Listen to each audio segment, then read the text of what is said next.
Бауыр көбінесе ең тыныш дене деп саналады. Егер оның аурулары өздерін сезінсе, бір нәрсе дұрыс емес деп күдіктенуге болатын кейбір белгілер бар. Бауыр адам ағзасында ең үлкен без. Ол 1,5 килограмм салмақпен және 70 функциядан көп жұмыс істейді. Бұл орган екі қабатты қабықша болып табылатын арнайы капсулада орналасқан. Бауырда ауырсыну туралы сөйлескенде, бұл органның жүйке аяқтарының болмауына байланысты өзі ауырмауы мүмкін екенін түсіну қиын. Безендірілген және капсула созылған кезде ауыр немесе жағымсыз сезім пайда болады. Егер бауыр ауырса, онда ол айтарлықтай өсті. Барлығыңа сәлем. Сіздермен бірге Сен іздеген ақпарат арнасы. Видеоға лайк қойып, арнаға тіркеліп, қоңыраушаны басып қоюды ұмытпаңыздар. Пайдалы ақпараттар үшін арнаға тіркеліңіз. Бауыр ауруының белгілері. Әлсіздік. Бауыр аурулары үшін негізсіз шаршау сезімі пайда болғанда туралы шағымдарын сипатталады. Мұндай өзгерістер жиі пациенттердің өздері де емес, жақын адамдармен де байқалады. Әлсіздік, апатия күшін жоғалту, ұйқының бұзылуы, организмнің жалпы уыттылығы нәтижесінде туындауы мүмкін. Бұл бауыр өзінің басты міндеті. Қанды тазарту мен зиянды заттардың бейтараптандырылуы және шешілмеген жағдайда орын алуы. Астит, іш қуысында сұйықтықтың жиналуы. Көп жағдайда бауыр циррозымен байқалады. Бұл ағзадағы сұйықтық немесе натрий кешіктірілсе және ішек тракттерінен және басқа органдардан бауырға түсетін тамырларда қан қысымын жоғарылағанда пайда болады. Нашар қан айналымы және қабыну процесі жасушалардың натрийін жою қиын. Су жиналады. Сұйықтықтың жиналуын спазмы, ауыр сезімталдығы, тыныс алу мен аурудың тарылуын тудыруы мүмкін. Сұйықтықты сақтау. Натрий ағзасындағы және жоғары артериялық қысымның кешігуі ағзадағы сұйықтықты және аститсіз жинақтауы тудыруы мүмкін. Бет, аяқ, қолдың ісінуі. Мұндай тұншығудың жалпы пайда болуы, емдеу, басқа аурулармен, мысалы лимфа жүйесінің бұзылуы, бүйрек ауруы, эмфизема, жүректің тоқырау қабілетсіздігі. Уытқу. Уақыт өте келе әрқайсымыз ауруға немесе нашар сапалы өнімге байланысты нәзіктікпен бетпе-бет келудеміз. Ұзақ уақыт бойы жүрек айнуын сезіну туралы жағдайларға байланысты болуы мүмкін.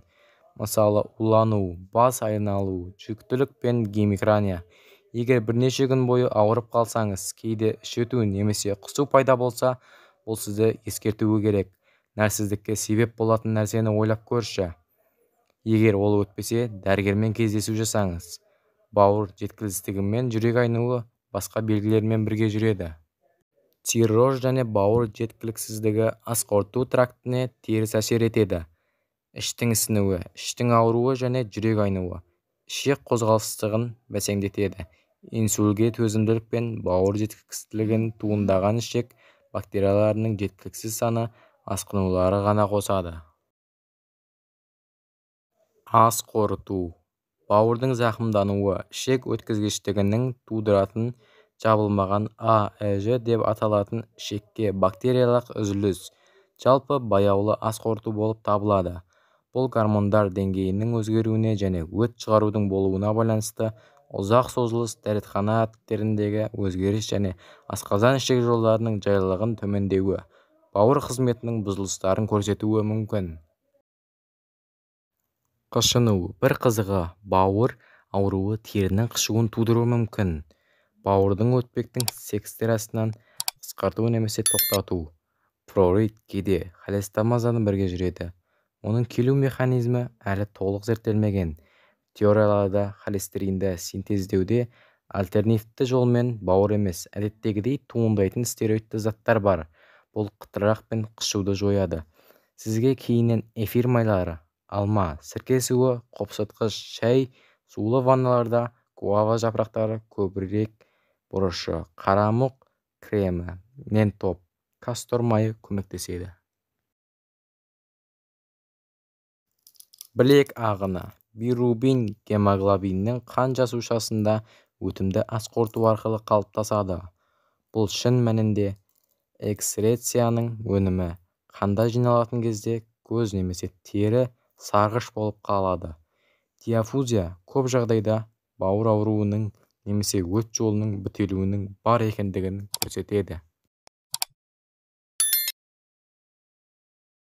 Тәбеттің жоғалуы, бауыр аурулары және аштықтың механизмі, иммундық реакция кезінде цитокиндер, протоколдар аралық медиаторлар ретінде әрекет етеді, белсендіріледі. Ас қорыту трактында цитокиндердің пайда болуы аппетит жоғалуы мүмкін.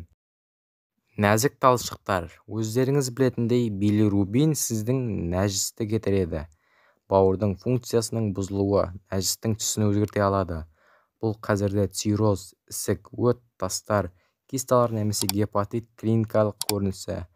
Мұндай өзгерістер ұзақ уақыт бойы байқалса, маманға хабарласыңыз. Зәр түсі, бауырдың бұзылуы билирубин өніміне әсер етуі мүмкін. Бұл жағдайда бүйректер оның шығарылуын дамытады және пигментті денеден несеппен шығарады. Билирубинді жоғарылаған зәрдің түсі ашық сарыдан қызғылтқа, алтынға немесе қоңырға дейін өзгереді. Бұл бауырдың зақымдалуын көрсетілген мүмкін. Зәрдегі атипикалық түстің деградациясы, А дәрумені, зәр шығару жолдарының инфекциясы ақуыздың үлкен мөлшерін қызылшаның тұтуынан тудыруы мүмкін. Егер несептің атипті түстері ұзақ уақыт бойы сақталса, маманмен кездесуіңіз керек.